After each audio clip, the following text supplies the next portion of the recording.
Hi, welcome back to The Christian. And um, basically, what I'm going to do is talk about Genesis 4 125. It's not that long, and I pretty much wrote down what I'm going to say, so it's probably nothing extra or nothing I'm going to think about after I say it. So I think, gosh, what is this? So I think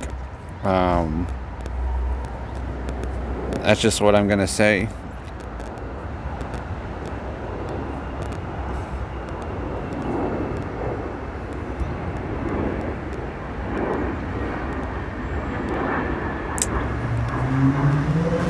It's weird. I think that's just what I'm gonna say. It's just what I wrote, and pretty much nothing else. So basically, Genesis 4 126. So basically, Cain and Abel's story is pretty short, but basically, when it says, um, made love, basically that's what they say. So basically, love is for marriage, but most people don't care about that. Or at least nowadays, most people don't care about that.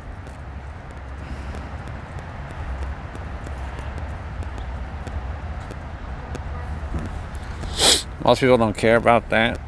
Waiting for marriage. I mean, it depends on the person. Some people do, some people don't. But no longer did Adam and Eve have everything provided for them. So basically, when there was the tree, God had everything ready and planned and provided for them. But that didn't happen. So now they had. So no longer. I mean, did they have pride? So no longer was everything provided for them.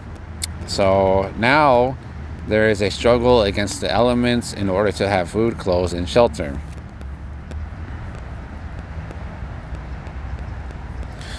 So now we have to do those things, or all those things, because since Adam and Eve did what happened, so now we all have to do things to have food, have clothes, and have shelter. So Cain became a farmer and Abel was a shepherd. So the Bible does not say why God rejected Cain's sacrifice. So in the Bible, I guess there's nothing that says why God rejected Cain's sacrifice. It could have been for many reasons. So God looks at our motives and the quality of what we offer Him and to others. We should have a joyful heart because of what we are able to give, not what we can't. Not worrying about how much we are giving up. If we do, then we should just not give it. Instead, we should joyfully give to God and others our best in time, money, possessions, and talents. So what is your reaction when someone suggests you have done something wrong?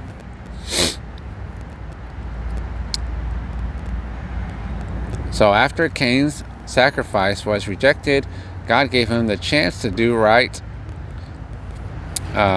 his wrong and try again. So what is your reaction? Are you gonna right what is wrong and try again, or are you going to do the other and not fix it? But Cain refused, so God gave him a chance, but Cain refused.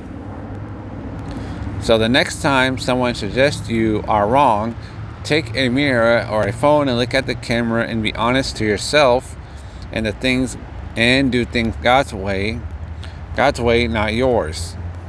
So for Cain to overcome his sin, he would have to give up his anger. So the sin would not have a foothold in his life. So sin is at your door today. So, will you be a victim of sin if you don't learn how to become a master of it? So, you will be a victim of sin if you don't learn how to become a master of it. But it can't be done on our own strength. Instead, it must be from faith and the strength from other believers. So basically, the first, I don't know if YouTube is going to, I don't know.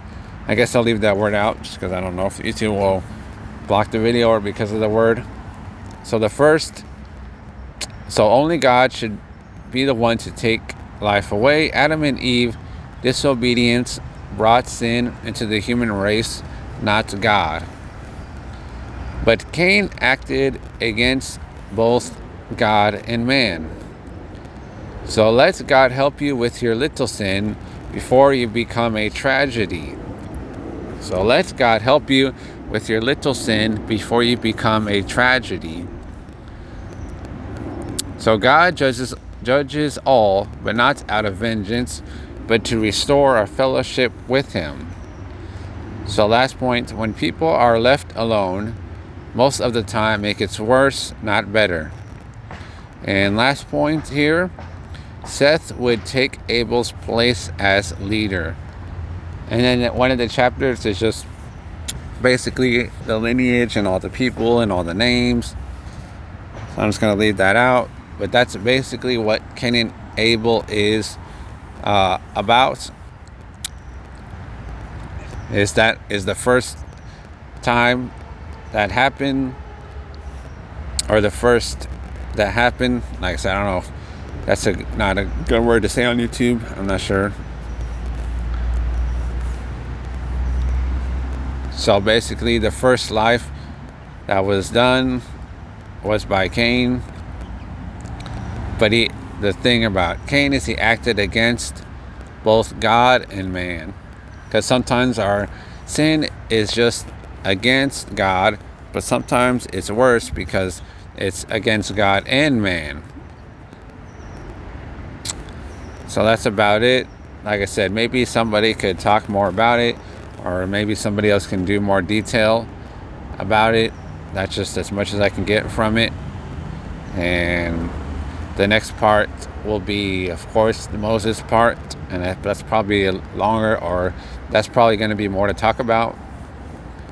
But God is good all the time, and that's it, and I'm out.